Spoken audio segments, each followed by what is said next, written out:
बिस्मिल्लाहिर्रहमानिर्रहीम। अस्सलाम वालेकुम। हज़ारों साल नरगिस अपनी बेनूरी पे रोती है। हज़ारों साल नरगिस अपनी बेनूरी पे रोती है। बड़ी मुश्किल से होता है चमन में दीदावर पैदा। आज हकीमुल उम्मत मुफक्किर पाकिस्तान अल्लामा मोहम्मद इकबाल की 146वीं सालगिरह बड़े जोशो खरोश से मनाई जा रही है। अल्लामा इकबाल मुफक्किर पाकिस्तान थे। उन्हें हकीमुल उम्मत भी कहा जाता है। इसके अलावा उन्हें पाकिस्तान का कौमी शायर होने का एजाज़ भी हासिल है। अल्लामा इकबाल की ज़िंदगी का जायज़ा लिया जाए तो ये मालूम होगा कि अल्लामा इकबाल 9 नवंबर 1877 को सियालकोट में पैदा हुए। इनके वालिद का नाम शेख नूर मोहम्मद था। शेख नूर मोहम्मद का घराना एक मजहबी घराना था, इसलिए अल्लामा इकबाल ने सबसे पहले मजहबी तालीम हासिल की। एक उस्ताद से उन्होंने अरबी और फारसी सीखी और कुरान पाक को पढ़ना सीखा। इसके बाद अल्लामा इकबाल ने मैट्रिक का इम्तहान मिशन हाई स्कूल सियालकोट से पास किया। आप पूरे सूबे में पहले नंबर पर आए थे। 1895 में एफए करने के बाद आप लाहौर चले गए और वहां से 1899 में गवर्नमेंट कॉलेज से फ़लसफ़े की डिग्री हासिल की। इसके बाद यहीं पर दरस व तदरीस से मुंसलिक हो गए। यहाँ पर आपकी शायरी का पहला दौर शुरू होता है। ये दौर वो दौर था जबकि अल्लामा इकबाल ने एक आम शायरी की तरह कुछ कई मौज़ूआत पर शायरी करना शुरू की। अल्लामा इकबाल 1905 तक लाहौर में ही रहे। उसके बाद आला तालीम के लिए इंग्लिस्तान चले गए, वहाँ से वकालत की तालीम हासिल की। उसके बाद जर्मनी से 1906 में पीएचडी करने के बाद दोबारा इंग्लिस्तान आ गए और इंग्लिस्तान आकर आपने वकालत का इम्तहान पास किया और 1908 में दोबारा वतन वापस आए। इसके बाद वतन वापस आने के बाद आप मुख्तलिफ तंजीमों में शामिल हुए और आपने अपनी शायरी के ज़रिए मुसलमानों को उभारना शुरू किया। आपने मुसलमानों की दिलों में एक ऐसी उमंग उजागर की जो कि कोई और उजागर न कर सका था। 1910 में आप गवर्नमेंट कॉलेज में फ़लसफ़े के उस्ताद मुकर्रर हो गए। इसके साथ साथ आपने वकालत भी जारी रखी। इसी दौर में आपने अंजुमन हिमायत इस्लाम के जलसों में शेर पढ़ने शुरू कर दिए। जब तहरीक खिलाफत शुरू हुई तो आपने इसका में भी भरपूर हिस्सा लिया, लेकिन आपको ये मालूम था कि हिंदू मुस्लिम इत्तेहाद ज़्यादा देर कायम नहीं रह सकता, क्योंकि आप गांधी की मक्कारियों से बहुत ज़्यादा वाकिफ थे। आपने अंजुमन हिमायत इस्लाम के जलसों में बहुत जोशो खरोश से नज़में पढ़ी और मुसलमानों को उनकी खोई हुई ताकत के बारे में याद दिलाया।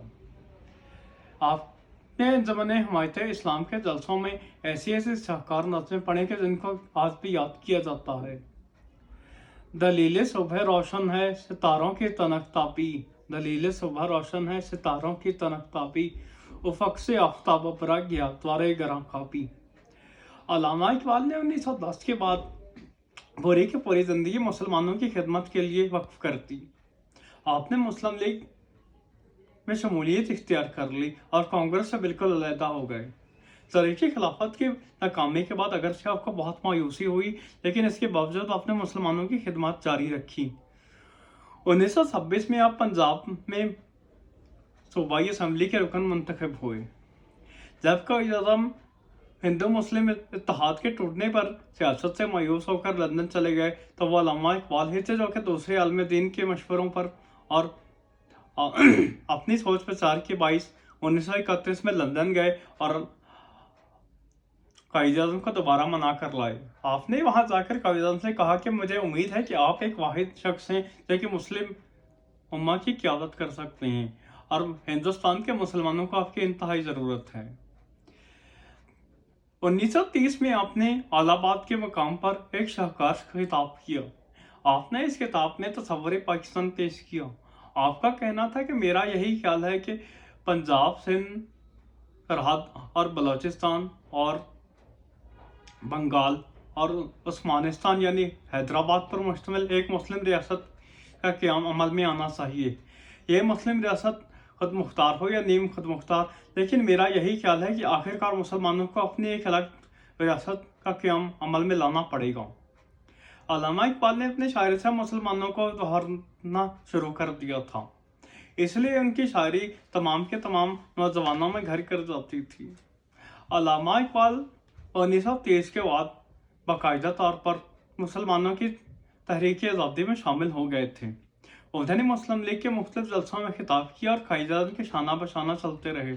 जब 1936 में सिंध असम्बली ने आज़ादी के लिए पहली करारदाद मंजूर की तो अल्लामा इकबाल ने इसकी भी हिमायत की।